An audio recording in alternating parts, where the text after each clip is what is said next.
Hey, what's up guys, and welcome back to my reading journey. Hope we're all absolutely fine, and today, as usual, we're gonna continue with the book by Cicero on the ideal orator. It's gonna be the 42nd part of the first book, so let's get started. And in accordance with their division of the entire force and skill of the orator into 5 categories, requiring him first to discover what to say, next to distribute and put together what he has discovered, not only with an eye to its order, but also judging critically its relative importance, then to clothe the result in distinguished language, and after these to enclose these in his memory, and finally to deliver it with dignity and charm.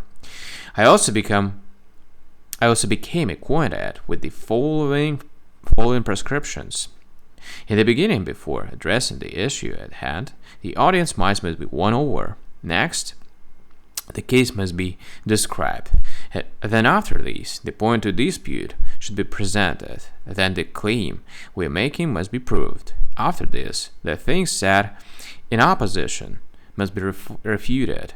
And in the final section of the speech, the things in our favor must be amplified and extended upon, while those in our opponent's favor must be invalidated and demolished.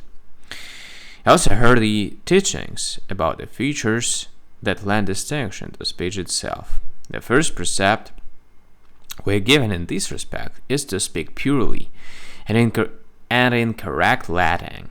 Next, clearly and lucidly. Third, with distinction. And finally, in a way that is suitable. And I learned,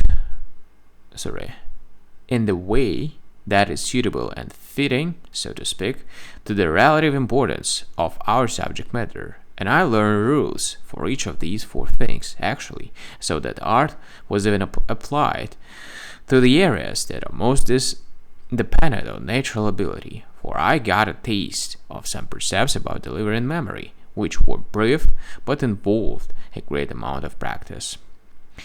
With such things, as you know, the entire system of your experts is concerned, and if I should say that if it offers no help, I would be lying, for it does not have some features that may, so to speak, remind the orator of the points of reference for each occasion, which he must keep in sight in order not to stray from whatever goal he has set for himself.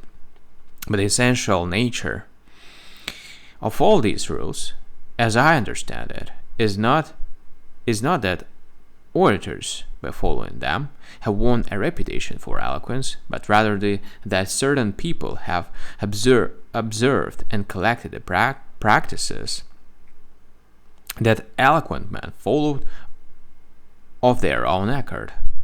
Thus, eloquence is not the offspring of art, but art of eloquence. Thus, eloquence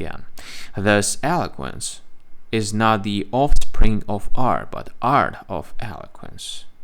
Even so, as I said before, I do not reject it, for even if art is necessary for good speaking, becoming acquainted with it is not unsuitable for a gentleman. Right, guys, we've done with another part. That's it for today. We're gonna continue tomorrow the next one, so thank you for jumping in this video. Gonna search more. Bye.